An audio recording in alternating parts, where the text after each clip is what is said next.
Class ये क्यों ले रहा हूँ? देखो, सभी लोग एक जैसे होते नहीं हैं, किसी के पास सारी सुविधाएं होती हैं, किसी के पास नहीं हो पाती।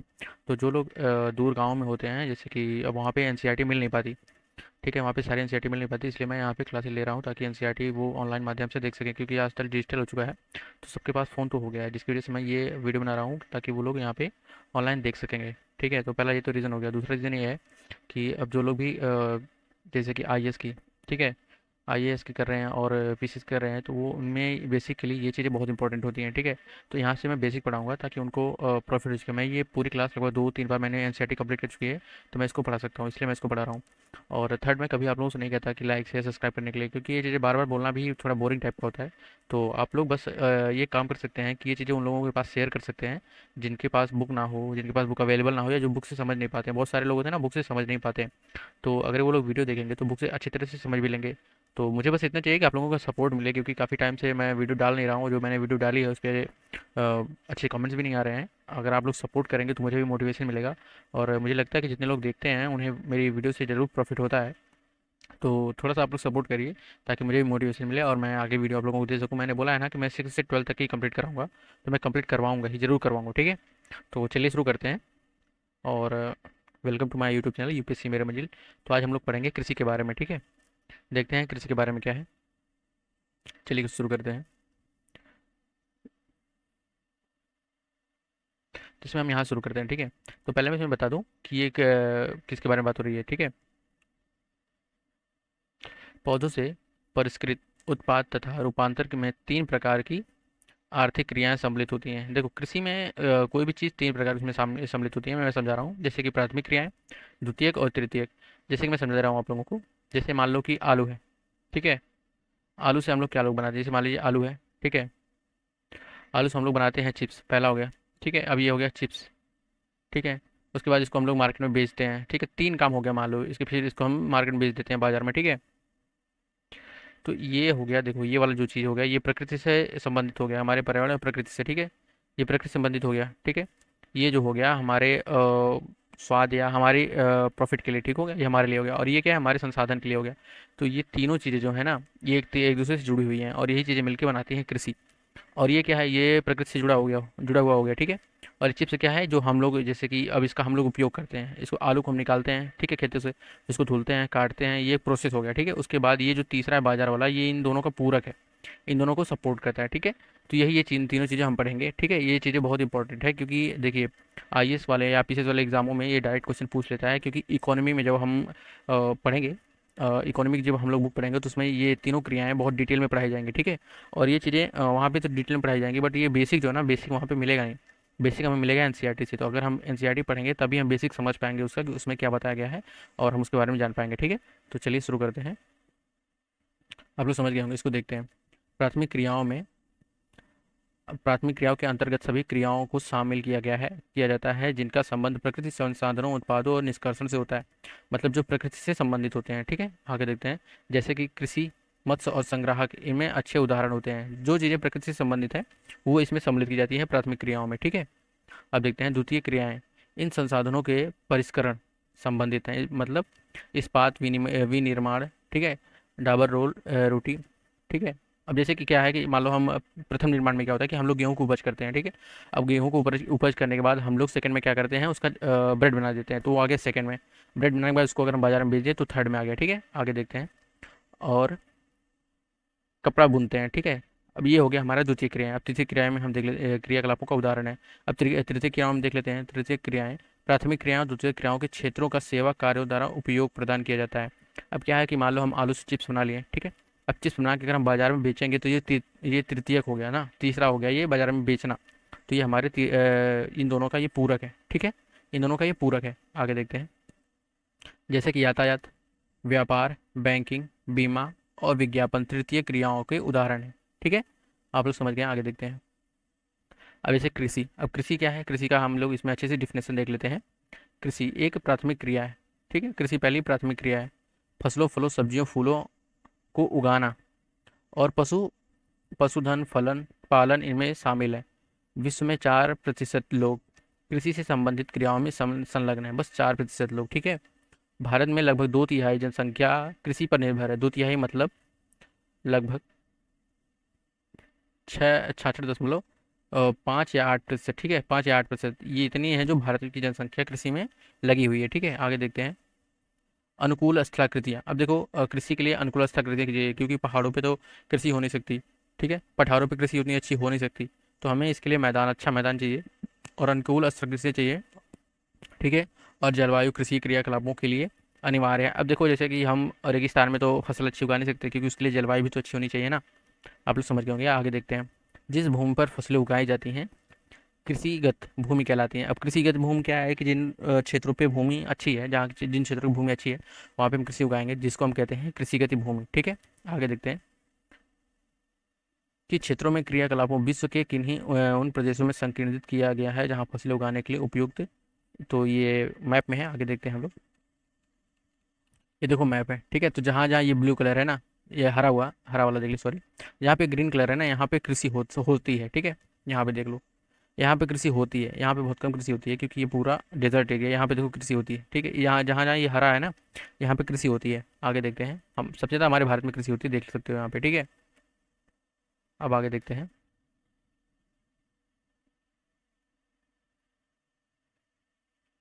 अब ये बहुत इंपॉर्टेंट चीज़ है, इसको हम लोग देख लेते हैं। ठीक है, जैसे कि देख लो, और ये चीज़ें पीसीएस में डायरेक्ट पूछ लेती हैं। ठीक है, तो इसको आप लोग नोट कर लीजिएगा अच्छे से। एग्रीकल्चर, एग्रीकल्चर क्या है? मृदा की जुताई, फसलों को उगाना तथा पशुपालन विज्ञान का कला एवं इनमें खेती भी कहते हैं। ठीक है, तो एग्रीकल्चर में क्या क्या आता है ये आप नोट कर लीजिए। ठीक है, अब देखते हैं सेरी कल्चर में क्या है। रेशम के कीट, वाणिज्य पालन तथा कृषक और आय का पूरक हो सकता है। ठीक है, अब देखते हैं पॉसी कल्चर क्या है। मत्स्य पालन, विशेष रूप में निर्मित तालाबों में, पोखरों में मत्स्य पालन। ठीक है, अब अंगूर की खेती, इसमें क्या आता है?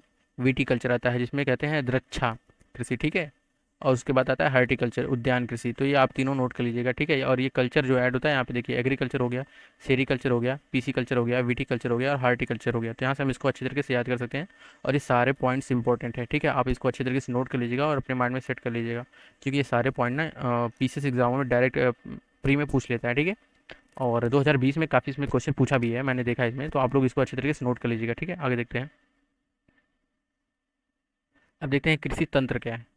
ठीक है, अब कृषि तंत्र के बारे में देखते हैं। कृषि या खेती का एक तंत्र रूपों में देखा जा सकता है। इसके महत्वपूर्ण निवेश बीज, उर्वरक, मशीनरी और श्रमिक जुताई बुआई है। ठीक है, अब इसमें देख लेते हो कृषि में क्या क्या हमें ज़रूरत लगती है, जैसे निवेश का, ठीक है, प्रक्रम का, फिर निर्गत का। ठीक है, इसमें मशीनरी भी लग जाती है, बीज भी लग जाते हैं और रासायनिक भी लगते हैं, तब जाके हमारी खेती तैयार होती है। इसमें जुताई, बुआई और छिड़काव ये तीनों सम्मिलित हैं, उसके बाद फसल तैयार होती है। ठीक है, तो ये सभी लगभग हमारे यहाँ तो सभी जो भी देख रहे होंगे सभी किसान ही होंगे, तो ये सब जानते ही होंगे। आगे देखते हैं। सिंचाई। अब देखते हैं इसमें क्या क्या सम्मिलित है। ठीक है, इसमें सिंचाई है, फिर निराई है, उसके बाद और कटाई, इसकी कुछ संक्रियाएं हैं। इन तंत्रों के निर्गत अंतर्गत फसल उन्हीं डेयरी और कुटकुट उत्पाद हैं, कुटीर उद्योग जैसे। ठीक है, अब देखते हैं कृषि के प्रकार। ये मुख्य है और ये इंपॉर्टेंट है, आप इसको अच्छे तरीके से पढ़िए, और इसे इसमें जो इंपॉर्टेंट है मैं बताऊंगा, आप इसे नोट भी कर लीजिएगा। ठीक है, विश्व में कृषि विभिन्न तरीकों से की जाती है, हर जगह के मौसम अलग अलग हैं, तो हर जगह खेती अलग अलग की जाती है। ठीक है, अब जैसे कि मैदानी भागों में जो कृषि होती है वो पठारी भागों में नहीं हो सकती। जो हमारे यहाँ मौसम में बरसात होती है, वो जहाँ पे हमेशा बरसात होती है वहाँ पे वो कृषि नहीं हो सकती। तो हर जगह के मौसम पर डिपेंड करता है और मिट्टी पर डिपेंड करती है कि वहाँ पे कृषि कैसी होगी। ठीक है, आगे देखते हैं इसमें। जैसे कि भौगोलिक दशाएं। अब हमारे यहाँ मैदानी है, ठीक है, पहाड़ों पे अलग खेती होती है, पठारों पे अलग खेती होती है। खेती हर जगह होती है, ठीक है, लेकिन कहीं पे ज़्यादा, कहीं पे कम होती है। तो भौगोलिक दशाएं जहाँ पे जैसी होती हैं उस हिसाब से वहाँ पे खेती होती है। ठीक है, उत्पाद की मांग। अब जहाँ पे जिस प्रकार के उत्पाद हो गए, हमारे मैदानी भागों में तो लगभग सारी चीज़ें मिल जाती हैं। ठीक है, अब पर्वतीय क्षेत्रों पे जहाँ पे ठंड पड़ती है तो वहाँ पे उन्हीं चीज़ों की मांग होती है। तो जहाँ पे जैसी जिस चीज़ की मांग ज़्यादा होगी वहाँ पे उस चीज़ की खेती ज़्यादा होगी। ठीक है, आगे देखते हैं। श्रम और प्रौद्योगिकी के स्तर पर आधारित कृषि दो मुख्य प्रकारों में बांटी वर्गीकृत की गई है, जिसमें कहते हैं निर्वाह कृषि और वाणिज्यिक कृषि। अब निर्वाह कृषि क्या है, इसके बारे में देखते हैं। ये बहुत इंपॉर्टेंट है और ये हमें तो बचपन से पता है ना, निर्वाह कृषि तो बचपन से हमें पता है, जिनको नहीं पता वो देख लेते हैं। इस प्रकार की कृषि कृषि परिवार और आवश्यकताओं को पूरा करने के लिए किया जाता है। जैसे कि इसमें क्या दिया गया है, जैसे कि हम लोग, जो हमारा छोटा परिवार होता है या जो मैदानी भागों में रहने वाले लोग होते हैं, जो बस अपनी पूर्ति के लिए, अपने खाने जीने के लिए जो खेती करते हैं ना, उन्हें निर्वाह कृषि कहते हैं। ठीक है, जैसे कि पारंपरिक रूप से कम उपजाऊ करने वाले निम्न स्तरीय प्रौद्योगिक परिवहन, श्रम और उपयोग किया जाता है। निर्वाह कृषि को पुनः गहन निर्वाह कृषि में आमदनी एवं निर्वाह कृषि के वर्गीकृत किया जाता है। अब देखो इसमें निर्वाह कृषि को दो भागों में बांटा गया है। पहला क्या है? पहला तो निर्वाह कृषि हो गया, फिर गहन निर्वाह कृषि आमदनी के लिए। जैसे मान लो कि हमारे पास छोटी खेती है, मैदानी भागों में तो वैसे ही बहुत ज़्यादा खेती होती नहीं है, तो हमारे यहाँ जो छोटी खेती है ना उसमें गहन निर्वाह कृषि की जाती है। गहन निर्वाह कृषि क्या होता है, आगे देखते हैं। गहन निर्वाह कृषि क्या है? गहन निर्वाह कृषि में किसान एक छोटी भूखंड के साधारण औजारों और अधिक श्रम खेती कर सकता है। अधिक धूप वाले दिनों में उपयुक्त जलवायु में उर्वरक मृदा वाले खेतों में एक वर्ष में एक से अधिक फसलें उगाई जाती हैं। अब जैसे हमारे यहाँ क्या है, मैदानी भागों में अब जैसे इस टाइम पे हमारे यहाँ धान का जो मौसम आने वाला है, क्योंकि 2 महीने बाद हमारे यहाँ धान की रोपाई होगी। तो अभी क्या है, हमारे यहाँ गेहूँ की फसल कट रही है, तो हम लोग क्या करेंगे, बाजरा बो देंगे या उड़द की दाल बो देंगे। तो क्या है कि जब तक धान रोपाई होने का टाइम आएगा तब तक ये फसलें कट जाएंगी, तो ये फसलें हमारी पहले से तैयार हो जाएंगी, ठीक है। तो ऐसे हैं कि गहन निर्वाह कृषि कर सकते हैं। अब जैसे कि क्या है कि अगर हम लोग बाजरा बो दिया, हमारे यहाँ मक्का होता है, मक्का अगर हम लोग बो दिए तो उसके बीच में हम लोग सब्जियां बो देते हैं, उसको कहते हैं गहन निर्वाह कृषि, ठीक है। आगे देखते हैं की जा सकती है। इसे चावल मुख्य फसल होती है, अन्य फसलों गेहूँ, मक्का, दलहन और तिलहन शामिल होता है, ठीक है। गहन निर्वाह कृषि दक्षिण पूर्व में पूर्वी एशिया में सघन जनसंख्या वाले मानसूनी प्रदेशों में प्रचलित है, ठीक है। जैसे हमारे यहाँ मानसूनी प्रदेश है, सब जानते हैं, ठीक है। अब देखते हैं आमदनी निर्वाह कृषि। आमदनी निर्वाह कृषि में स्थानांतरित कृषि एवं चलवासी पशुचारा सम्मिलित हैं, ठीक है। चारावासी पशुचारा सम्मिलित है। अब आगे देखते हैं स्थानांतरित कृषि क्या होती है। ये बहुत इंपॉर्टेंट है, आप इसको नोट कर लीजिएगा, ठीक है। स्थानांतरित कृषि ये अक्सर एग्जामों में आ जाता है, मेंस में भी आता है और प्री में भी आता है, ठीक है। देखते हैं। और प्री में कैसे आता है ना कि ये पूछता है कि स्थानांतरित कृषि किस किस प्रदेशों में और किस किस जगह पे की जाती है। तो इसमें जो बताएगा उसको आप नोट कर लीजिएगा, ठीक है। मेंस में ज़्यादा नहीं आता, बट हाँ कृषि के बारे में आएगा तो हम मेंस में इसके बारे में विस्तार से लिख सकते हैं, ठीक है। तो ये इंपॉर्टेंट है, आप इसको नोट कर लीजिएगा, ठीक है। अमेजन बेसी में सघन वन क्षेत्र एवं उष्णकटिबंधीय अफ्रीका, दक्षिण पूर्व एशिया एवं पूर्वी भारत में भागों में प्रचलित है। ये भारी वर्षा वनस्पति एवं तीव्र पुनर्जनन वाले क्षेत्रों में वर्षा को काट कर एवं जलवायु भूखंडों में साफ किया जाता है। अब क्या करता है इसमें देखो, जहाँ पे बहुत तीव्र वर्षा होती है, ठीक है, वनस्पति बहुत ज़्यादा होती है, तो वहाँ पे क्या करते हैं ये लोग काट देते हैं, काट के सफाई कर देते हैं, मैदान वहाँ के झाड़ियों को हटा देते हैं, वहाँ पे एक अच्छा मैदान बना देते हैं, उसके बाद वहाँ पे खेती करते हैं, ठीक है। और खेती करने के बाद जब वहाँ की एक बार दो बार खेती करते हैं तो जब वहाँ की उर्वरता खत्म हो जाती है, ठीक है। अभी असम में ऐसी खेती होती है कहीं भी जगह पे, जैसे कि असम में एक पर्वत है, क्या नाम है उसका, नाम नहीं याद आ रहा है, बट वहाँ पे अभी भी ऐसी खेती होती है, ठीक है। आगे देखते हैं। वहाँ पे कुछ अभी ऐसी जनजातियाँ जो ऐसी खेती करती हैं, तब राख और मृदा में मिल जाता है। अब देखो ये क्या करते हैं ना कि वहाँ पे जो झाड़ होती हैं काट के साफ कर देते हैं या वहाँ पे आग लगा देते हैं, तो वहाँ की जो राख होती है ना मृदा में मिल जाती है, मिल जाने के बाद उसमें उर्वरता बढ़ जाती है मिट्टी में, ठीक है। उसके बाद उसमें क्या बोलते हैं, मक्का, रतालू, आलू एवं कसावा जैसी फसलों का उपयोग किया उगाया जाता है, ठीक है। तो वहाँ पे ऐसी फसलें उगाई जाती हैं, ये चीज़ आप नोट कर लीजिएगा कि वहाँ पे कैसी फसलें उगाई जाती हैं, ठीक है। भूमि की उर्वरता समाप्ति के बाद वहाँ भूमि छोड़ देते हैं। जब वहाँ की भूमि उर्वरता समाप्त हो जाती है तो वो भूमि को छोड़ के कहीं दूसरी जगह चले जाते हैं, फिर वहीं काम करते हैं, वहाँ पे भी कटाई करेंगे, सफाई करेंगे, आग लगाएंगे और वो राख मिट्टी में मिलाएंगे और फिर से वहाँ पे नई खेती करेंगे, ठीक है। तो इस ऐसी खेती से नुकसान भी होता है, क्योंकि ऐसी खेती से हमारी जो झाड़ियाँ हैं या जो हमारे पौधे हैं वो बहुत जल्दी नष्ट हो जाते हैं और फिर वहाँ उगने में उनको बहुत वक्त लगता है, ठीक है। और मिट्टी की उर्वरता चली जाती है और बारिश के साथ फिर जो ऊपर की उपजाऊ मिट्टी होती है ना वो बह जाती है। तो इससे नुकसान बहुत ज़्यादा है, फ़ायदा बहुत कम है, ठीक है। और मेहनत भी इसमें बहुत ज़्यादा है दी जाती है। आगे देखते हैं। और कृषि एक नए भूखंड पर चला जाता है। स्थानांतरित कृषि को कर्तन एवं दहन कृषि के रूप में भी जाना जाता है। तो ये नाम आप नोट कर लीजिए, कर्तन और दहन कृषि, ये इंपॉर्टेंट है, ये पूछ सकता है। अब इसे मान लिया कि आपको कोई प्री एग्जाम में कोई क्वेश्चन दे दिया कि पहचानिए कि इसमें कौन से स्थानांतरित कृषि है, तो उसमें नाम अगर दे दिया आपको तो कैसे पहचानोगे, या स्थानांतरित कृषि के नाम दूसरा पूछ लिया तो उसमें 2-3 ऑप्शन दे देगा, उसमें ये चूज करने के लिए बोलेगा, ठीक है। तो ये कर्तन और दहन कृषि के नाम से आप जान सकते हैं, ठीक है। आगे देखते हैं। चालवासी पशुचारण, अब ये क्या है, सहारा के अर्ध शुष्क एवं शुष्क प्रदेशों में, मध्य एशिया तथा भारत के कुछ भागों में जैसे राजस्थान तथा जम्मू कश्मीर में प्रचलित है। ये कृषि क्या होती है अब इसके बारे में देखते हैं। ये कृषि कहाँ कहाँ पाई जाती है, ये हम देख लें। सहारा शुष्क में स्थानों पे और राजस्थान और जम्मू कश्मीर में ये पाई जाती हैं। ये अक्सर पर्वतीय में ज़्यादा और मरुस्थलों में पाई जाती हैं, पर्वतीय और मरुस्थलों में, ठीक है, मैदानी भागों में नहीं। इस प्रकार की कृषि में पशुचारक, देखो सबसे बढ़िया बात यह है ना कि अगर हम ज्योग्राफी पढ़ रहे हैं तो अगर हम मैप को अपने माइंड में सेट कर लेते हैं, देखो इसमें क्या दिया है, सहारा मतलब इसका डेजर्ट एरिया है, ठीक है। उसके बाद ये दे दिया है पर्वतीय एरिया। तो अगर हम माइंड में सेट कर लेंगे तो अगर हम कुछ भी अगर दोबारा एक क्वेश्चन आया तो हम माइंड में सेट कर लेंगे कि हाँ ये डेजर्ट एरिया में हो सकता है, पर्वतीय एरिया में हो सकता है। तो चालवासी पशुचारण कहाँ कहाँ हो सकता है, डेजर्ट एरिया में और पर्वतीय एरिया में। क्यों हो सकता है, क्योंकि पर्वतीय एरिया में हमेशा एक जैसे माहौल नहीं रहते, वहाँ पे कहीं पे अगर घास है कुछ टाइम के लिए रहती है, फिर वो पशुचारण वहाँ पे पशु चर लेंगे और वो घास समाप्त हो जाएगी, फिर बारिश आने में काफ़ी टाइम होता है तो वहाँ से उनको हटना होगा। और डेजर्ट एरिया में क्या है कि कुछ टाइम के लिए घास वहाँ पे उगेगी तो फिर उसको चर लेंगे तो फिर उनको स्थानांतरित होना पड़ेगा, क्योंकि घास वहाँ पे इतनी जल्दी उग नहीं पाती है। और हमारे मैदानी भागों में क्या होता है कि यहाँ पे मिट्टी बहुत उर्वरक होती है, और एक साइड से वो घास चरेंगे, दूसरी साइड से उग जाती है, इसलिए यहाँ पे ऐसी नहीं है, वो बस पर्वतीय एरिया में और डिजर्ट एरिया में होता है। ठीक है, तो ये चीज़ें आप अगर हम माइंड में सेट कर लेंगे तो हमें भूलेगा नहीं। ठीक है, आगे देखते हैं। और ऐसे अगर हम कनेक्ट करके पढ़ेंगे ना तो हमें ये चीज़ें बिल्कुल भी नहीं भूलेगी और हमें बहुत लंबे टाइम तक याद रहेगा। ठीक है, आगे देखते हैं। इस प्रकार के किसी पशुचारण अपने पशुओं के साथ चारे और पानी के लिए एक स्थान से दूसरे स्थान पर निश्चित मार्गों में घूमते रहे हैं। ठीक है, इस प्रकार की गतिविधियां जलवायु तथा बाधाओं में भूभागों की प्रतिक्रिया स्वरूप उत्पन्न होती है। ठीक है, पशुचारक मुख्यतः भेड़, ऊंट, मवेशी, याक और बकरियां पालते हैं। ठीक है, ये क्या क्या पालते हैं? भेड़, ऊंट, मवेशी, याक और बकरियां। ठीक है, ये पशुचारक और उनके परिवारों के लिए मूल दूध, मांस और ऊन, खाल का उत्पाद के लिए उपलब्ध हैं। तो ये इनके लिए व्यापारिक काम में भी आ जाते हैं। ठीक है, अब आगे देखते हैं वाणिज्यिक कृषि। अब तक हम लोग देख रहे थे निर्वाहिक कृषि में, अब देखेंगे हम वाणिज्यिक कृषि क्या है। वाणिज्यिक कृषि में क्या क्या सम्मिलित है, अब उसके बारे में देख लेते हैं। वाणिज्यिक कृषि में फसल उत्पादन एवं पशुपालन बाजार में विक्रय हेतु किया जाता है। अब देखो, ये वाणिज्यिक कृषि किया जाता है, ये व्यापार के लिए, टोटल पूरा व्यापार पे ही डिपेंड करता है वाणिज्यिक कृषि। ठीक है, अब आगे देखते हैं। इनमें से विस्तृत कुछ क्षेत्र में अधिक पूंजी का उपयोग किया जाता है। ठीक है, अधिक पूंजी का उपयोग किया जाता है, अधिकांश कार्यों में मशीनों द्वारा किया जाता है। तो ये देखो, पहली बात तो ये उपजाऊ, ये कृषि जो है ना व्यापार के लिए की जाती है, तो इसमें हम मशीनों का उपयोग करते हैं ताकि हमें ज़्यादा उपज मिल सके, ज़्यादा हमें फल मिल सके, ताकि हम इसको बाजार में बेच के अच्छे खासे पैसे कमा सके। तो इसमें इसको हम बड़े क्षेत्रों में और मशीनों के उपयोग से करते हैं। ठीक है, वाणिज्यिक कृषि का वाणिज्यिक अनाज कृषि, मिश्रित कृषि और रोपण कृषि भी सम्मिलित है। इसमें क्या क्या सम्मिलित है? वाणिज्यिक कृषि, वाणिज्यिक अनाज तथा कृषि, मिश्रित कृषि और इसमें रोपण कृषि भी सम्मिलित है।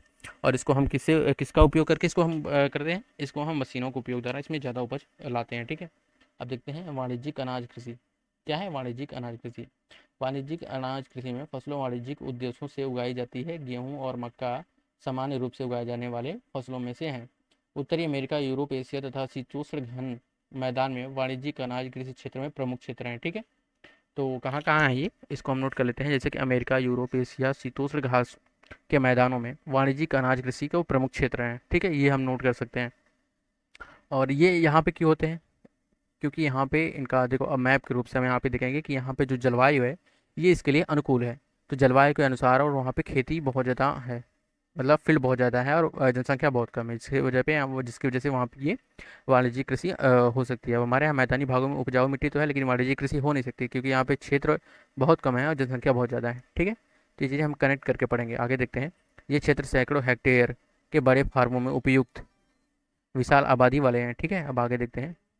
अत्यधिक ठंडा वर्धन कला को बाधित करता है। अब देखिए, अत्यधिक ठंडा वर्धन कला मतलब जो वहाँ पे खेती करने की कला है उसको बाधित करता है। केवल एक ही फसल उगाई जा सकती है। तो वहाँ पे अब हमारे यहाँ क्या है ना, मैदानी भागों में कई फसलें उगाई जा सकती हैं। ठीक है, लेकिन दो लगभग तीन फसलें हमारे यहाँ उगाई जाती हैं मैदानी भागों में, लेकिन वहाँ पे एक ही फसलें उगाई जाती हैं, क्योंकि उसके बाद वहाँ पे बहुत अत्यधिक ठंड बढ़ती है और बर्फबारी की वजह से वहाँ पे खेती उगाई नहीं जा सकती। ठीक है, अब हम आगे देखेंगे मिश्रित कृषि। मिश्रित कृषि, मिश्रित कृषि में क्या क्या है? जैसे मिश्रित कृषि का मतलब होता है, मिश्रित मिश्रित से ही हमें पता चल जाता है कि वहाँ पे कई चीज़ें एक साथ बोई जा रही हैं और एक साथ काटी जा रही हैं। ठीक है, देखते हैं। हमारे मैदानी भागों में मिश्रित कृषि होती है, देखते हैं। मिश्रित कृषि में भूमि का उपयोग भोजन व चारों की फसलों उगाने के लिए पशुधन पालन के लिए किया जाता है। यह यूरोप, पूर्वी और संयुक्त राज्य अमेरिका में, अर्जेंटीना, दक्षिण पूर्वी अर्जेंटीना और न्यूजीलैंड और दक्षिण अफ्रीका में प्रचलित है। अब देखो, ये इन क्षेत्रों में क्यों है? अब जियोग्राफिकल मैप से हम देखेंगे कि इन क्षेत्रों में ये मिश्रित कृषि क्यों होती है।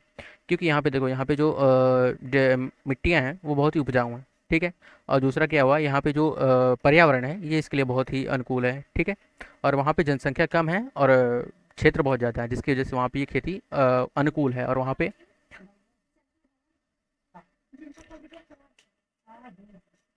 ठीक है, अब हम आगे देखते हैं। रोपण कृषि, रोपण कृषि के बारे में देखते हैं। सॉरी अगर आप लोगों को डिस्टर्ब हुआ हो तो। रोपण कृषि क्या है? वाणिज्यिक कृषि तथा अवाणिज्यिक कृषि एक प्रकार है। जैसे कि ये रोपण कृषि वाणिज्यिक कृषि में ही आ जाता है। ठीक है, जहाँ चाय, कहवा, काजू, रबड़ के अथवा कपास की एक फसल उगाई जा सकती है। अब देखो, रोपण कृषि ऐसी फसलें जो हम रोपते हैं, मतलब एक बार उनका बीज बोते हैं, फिर उनको उखाड़ के या उनको काट के या किसी भी तरह से, धान की हमारे यहाँ रुपाई होके होती है, कई जगहों से बीज छिड़ दिया जाता है तो उपज हो जाती है। बट जिनको हम काट के एक जगह से दूसरे जगह स्थानांतरित करके उनको हम उगाते हैं, उन्हें हम कहते हैं रोपण कृषि। ठीक है, अब आगे देखते हैं, इनमें बहुत बृहद पैमाने पर श्रम और पूंजी की आवश्यकता होती है, क्योंकि एक जगह से काटना फिर उसको दूसरी जगह लगाना, और इसमें बहुत ज़्यादा श्रम की ज़रूरत है और बहुत ज़्यादा लोगों की ज़रूरत है, क्योंकि अकेले में ये हो नहीं पाएगा और ये बहुत बड़े क्षेत्रों में किया जाता है, जिसकी वजह से इसमें बृहद पैमाने पर श्रम और पूंजी की दोनों की आवश्यकता है। ठीक है, आगे देखते हैं। उपज का प्रसंस्करण खेतों पर ही निकट के कारखानों में किया जाता है। इस प्रकार की कृषि को परिवहन जल के विकास के अनिवार्य होता है। ठीक है, आगे देखते हैं। रोपण कृषि के मुख्य क्षेत्रों विश्व के उष्णकटिबंधीय प्रदेशों में पाया जाता है। मलेशिया रबड़, ब्राज़ील कहवा भारत में मिलता है। ठीक है, श्रीलंका में चाय के कुछ उदाहरण हैं। अब देखो कहाँ कहाँ है। भारत में सभी जानते हैं चाय का बहुत बढ़िया उत्पादक है। ठीक है, अब देखते हैं मुख्य फसलें क्या क्या हैं जो हमारे खाद्य के लिए बहुत ही उपयोगी होते हैं। अब देखते हैं मुख्य फसलें हैं क्या क्या। ठीक है, मुख्य फसलें।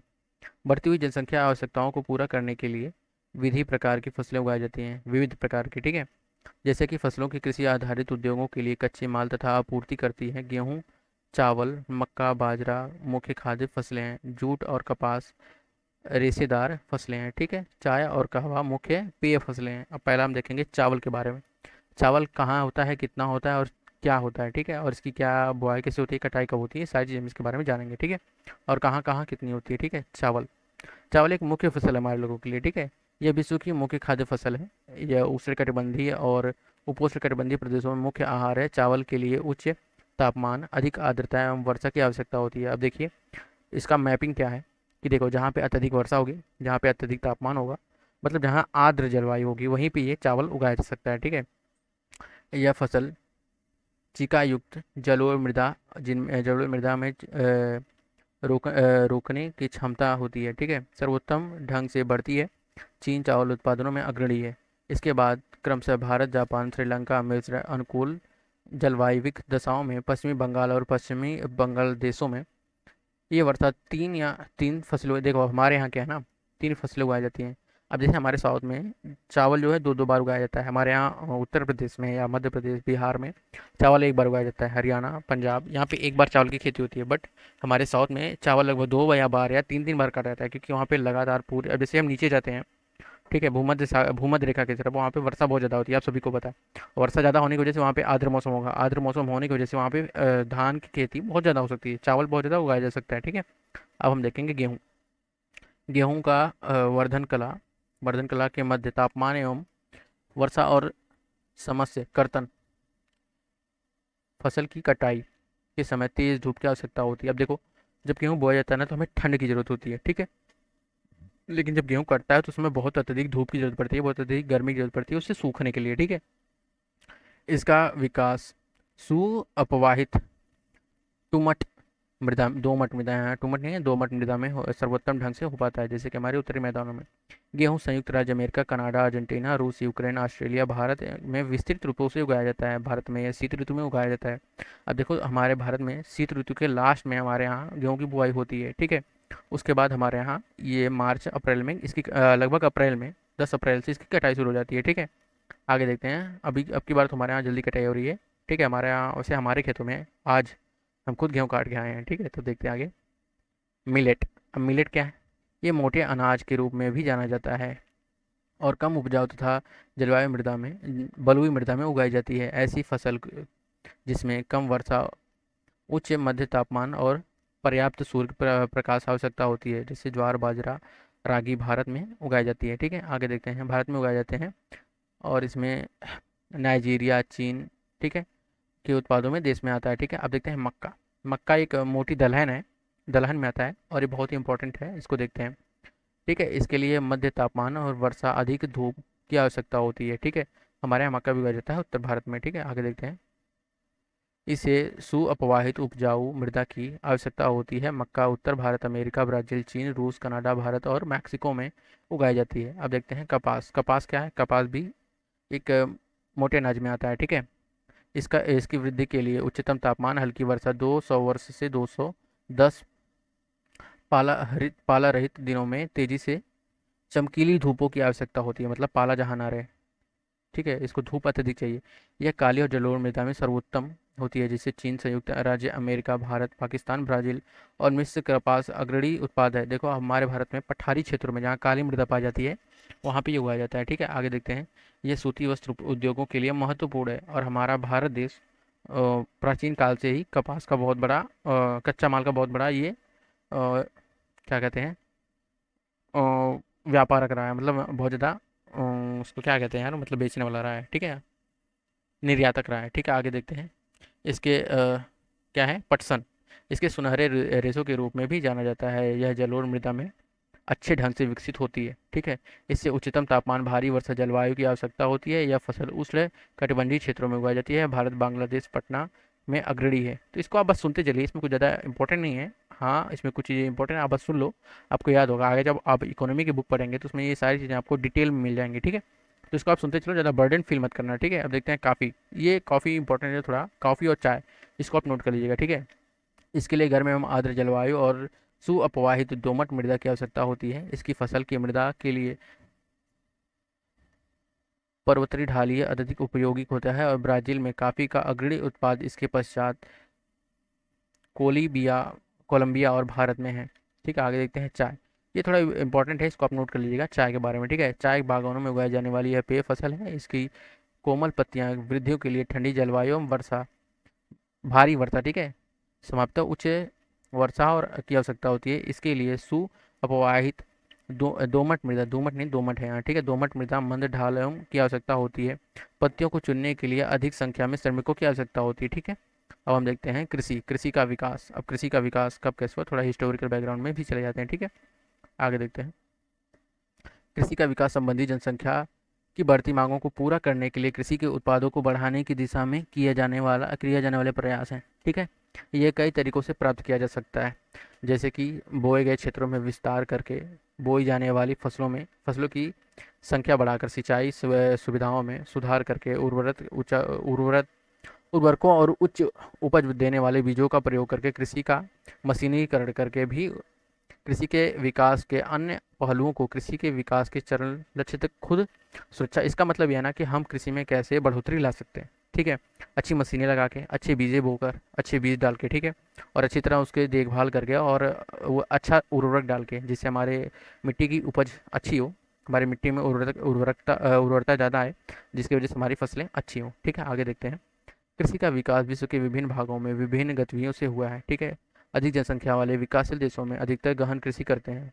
अब हमारे जैसे उत्तर भारत में ही देख लो, हमारे यहाँ गहन कृषि होती है। एक वर्ष में हम लोग लगभग 4 फसलें काट लेते हैं। ठीक है, तो इसे गहन कृषि कहते हैं, और कहीं कहीं एक फसलें ही साल भर में कट पाती हैं। ठीक है, जहाँ छोटी जोतें एवं सामान्यतः जीवोपार्जन के लिए फसलों को उगाई जाती हैं, मतलब हमारे जीने खाने के लिए बस। ठीक है, बड़ी जोतें वाणिज्यिक कृषि के लिए अधिक उपयोग होती हैं, जैसे कि संयुक्त राज्य अमेरिका में, कनाडा और ऑस्ट्रेलिया में। अब देखो, कनाडा और ऑस्ट्रेलिया में क्षेत्र बहुत ज़्यादा है। ठीक है, और जनसंख्या क्षेत्रफल के अनुसार बहुत कम है, तो वहाँ पे ये खेती आसानी से हो जाती है। ठीक है, आओ हम दो फार्मों, भारत और दूसरे राज्यों अमेरिकाओं संयुक्त राज्य अमेरिका के वस्तुतः अध्ययनों को सहायता से विकसित देशों में कृषि का वर्णन करें। तो ये छोड़िए, अब देखते हैं पहले भारत का फार्मिंग, भारत में कैसे फार्मिंग होती है। ठीक है, कोई ज़्यादा इंपॉर्टेंट है नहीं, बट देख लेते हैं हम लोग एक बार, बुक में दिया है तो। कहाँ गया यार, बहुत ऊपर चला गया क्या। भारत में फार्मिंग उत्तर प्रदेशों में, जैसे गाजीपुर जिले में आदिलाबाद के छोटे से गांव में मुन्ना लाल, इस गांव के छोटा सा किसान है, जिसके पास लगभग 1.5 हेक्टेयर का एक फॉर्म है। ठीक है, 1.5 हेक्टेयर का एक फॉर्म है। इसका आवास मुख्य गांव में है। यह अधिक उपज देने वाले बीजों को बाजार से वर्ष एकांतर में खरीदता है, और उसकी भूमि उर्वरक है। यह और वर्षा के कम से कम 2 फसलों को सामान्यतः गेहूं और चावल दाल उगाता है। ठीक है, क्या क्या उगाता है, गेहूं, दाल, चावल। ठीक है, किसान अपने मित्रों और बुजुर्गों के साथ सरकारी कृषि अधिकारियों से कृषि कार्यों में संबंधित सलाह लेता है। वह जुताई अपने खेती की जुताई के लिए भाड़े पर ट्रैक्टर लेता है। यद्यपि उसके कुछ मित्र भी अभी भी बैल की खेती जोतने वाले परंपरागत विधि का प्रयोग करते हैं। समय की खेती में एक अनुकूल होती है, वह अपने खेती से सिंचाई के लिए भाड़े पर लेता है। ठीक है, मतलब वो सारी चीज़ें भाड़े पर लेता है, ट्रैक्टर, सिंचाई के लिए। ठीक है, और मुन्ना लाल के पास 2 भैंसें और कुछ मुर्गियां हैं, कुछ मुर्गियां भी हैं। वह निकट के शहरों में स्थित सहकारी भंडार से दूध बेचता है। वहाँ एक सदस्य सहकारी समितियों में जानवरों के लिए चारे के लिए पशुधन कि सदस्य सुरक्षात्मक उपजों को कृत्रिम गर्भधान एवं संबंधों की सलाह देता है। कृषि के विविध कार्यों परिवार के सभी सदस्यों को उसकी सहायता करते हैं, मतलब उसके परिवार भी उसकी खेती में लगे रहते हैं। ठीक है। कभी कभी यह बैंक या कृषि सहकारी समितियों के बीच को उच्चतम उपज वाली किस्मों को और औजारों को खरीदने के लिए ऋण भी लेता है। वह अपने उत्पादों को निकट के शहर में स्थित मंडी पर बेचता है। अधिकांश किसानों के पास भंडार सुविधाओं में कमी होती है, इसीलिए वे बाजारों के अनुकूल ना होने पर भी अपने उत्पादों को बेचने के लिए विवश हो जाता है। हाल ही के वर्षों में सरकार के भंडारण में सुविधाओं के विकास के लिए एक कदम उठाए हैं। अब देखिए इन इसका पूरा विवरण क्या है, हम इसको आप लोगों को एक बार अच्छे से समझ देते हैं। ये क्या करता है, ये 1.5 हेक्टेयर का इसका खेत है, मतलब एक छोटा सा खेत है। ठीक है। और इसमें खुद तो बेचारा लगा हुआ है, ये अपना लगा हुआ है। ठीक है, खुद लगा हुआ है, फिर इसके परिवार भी इसके साथ लगे हुए हैं। ठीक है। उसके बाद ये जो है ट्रैक्टर उधार पे लेता है। ठीक है। उसके बाद ये पानी उधार पे चलाता है। ठीक है। ये बाजार से अच्छे बीज तो लेके आता है, लेकिन छोटी खेती होने की वजह से ये कम क्षेत्रों में ही उपज प्राप्त करता है। और ये क्या कहा, गेहूँ, ठीक है, धान, और उसके बाद ये दाल, तीन चीज़ें उगा पाता है। ठीक है। और इसमें क्या है कि ये गरीब होने की वजह से ये कर्ज भी लेता है बैंकों से, तो उसको भी सही टाइम पे तो नहीं चुका पाता होगा।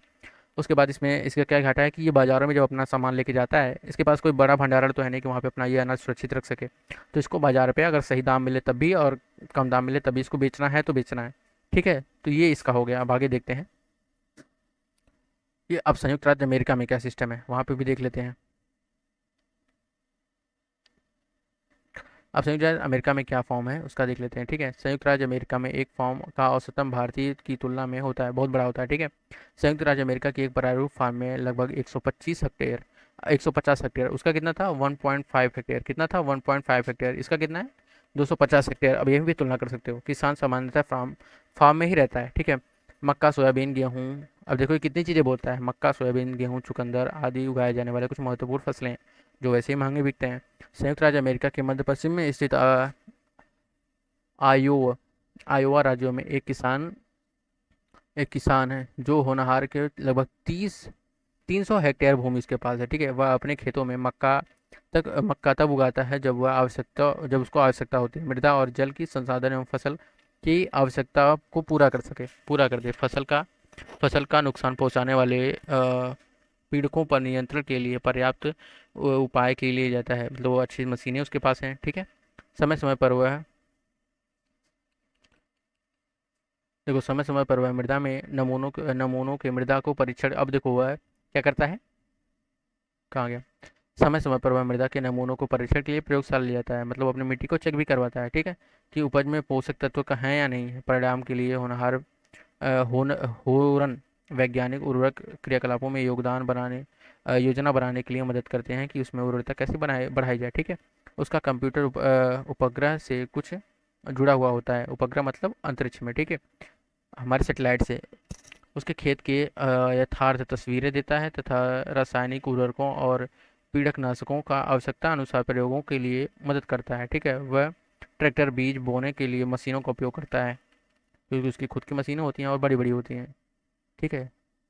एक ट्रेलर में थ्रेसर की कृषि संबंधित विविध क्रियाओं में करता है। अनाज स्वचालित अन्न भंडार संचालित किए जाते हैं अथवा अनाज बाजारों में भंडारों एवं मंडियों में भेजा जाता है। संयुक्त राज्य अमेरिका में किसान का व्यावसायिक तरीका कम करता है।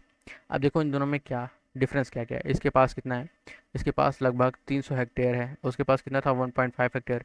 इसका खुद का ट्रैक्टर है, ठीक है, ट्रैक्टर है। और इसका क्या है कि ये भाड़े पर लेता है, किस पे लेता है, भाड़े पर लेता है। और इसका खुद का इसके पास अच्छी मशीनें हैं, क्या है, अच्छी मशीनें हैं। ठीक है। उसके पास मशीनें नहीं है। ठीक है। उसके बाद इसका क्या है, ये अपने मिट्टी की जांच करवाता है, प्रयोगशाला लेके जाता है। ठीक है। प्रयोगशाला लेके जाता है। इसके पास ऐसा कोई सुविधा नहीं है, ये जीरो है। ठीक है। उसके बाद ये क्या करता है, ये अपने खेतों में अच्छा छिड़काव करता है। ठीक है। अपने कीड़ों को मारने के लिए अच्छा छिड़काव करता है। ठीक है। और ये ऐसा कुछ भी नहीं करता। ठीक है। इसमें भी ये जीरो है। और इसके पास बड़े बड़े भंडारण हैं, यहाँ पे आप देख सकते हो इसके पास बड़े बड़े भंडारण हैं बेचने के लिए। ठीक है। तो ये क्या करता है कि अपने अनाजों को भंडार में स्टोर कर लेता है, भर लेता है और सही समय आने पे ही मार्केट में बेचता है। या क्या करते हैं, भंडार नहीं कर पाते हैं, इनको बेचना है तो बेचना है। ठीक है। तो बहुत सारी डिफरेंस है हमारे भारत वाले किसानों में और अमेरिका वाले किसानों में। उनके यहाँ बहुत ज़्यादा बृहद भूमि है और हमारे पास बहुत कम भूमि है। ठीक है। और उनके यहाँ अच्छे औजार हैं अच्छी मशीनें हैं जो हमारे यहाँ कम है। तो हमारे यहाँ अधिक समय में, अधिक परिश्रम में थोड़ी सी चीज़ें मिलती हैं, वहाँ पे कम परिश्रम और कम समय में अच्छी उपज और अच्छे पैसे मिल जाते हैं। ठीक है। और यहीं पे ये चैप्टर समाप्त होता है। और हमें आशा है कि ये आपको पूरे अच्छे तरीके से समझ में आया होगा। तो आप लोगों से एक मैं चीज़ बताना चाहता हूँ कि देखो, ये मैं जो क्लास पढ़ा रहा हूँ ये व्यूज़ के लिए नहीं पढ़ा रहा हूँ। वैसे भी एजुकेशनल चैनल पे व्यूज़ तो बहुत कम ही आते हैं। दो चार दोस्त हमारे हैं जो हमें प्यार करते हैं और हमें बहुत अच्छा लगता है कि हमारी वीडियो देखते हैं, और हम उन्हीं के लिए कंटिन्यू बना रहे हैं। अगर आप लोग देख रहे हो पूरे अच्छे तरीके से तो प्लीज़ लाइक से सब्सक्राइब कर दो, और ये चीज़ें उन लोगों के पास शेयर करो जिनके पास ये चीज़ें जिनके पास बुक नहीं है या जिनको इस चीज़ की ज़रूरत है। अगर आपको इस क्लास से ज़रा भी प्रॉफिट हुआ हो तो प्लीज़ इसको शेयर करो, ताकि हमें भी मोटिवेशन मिले। धन्यवाद।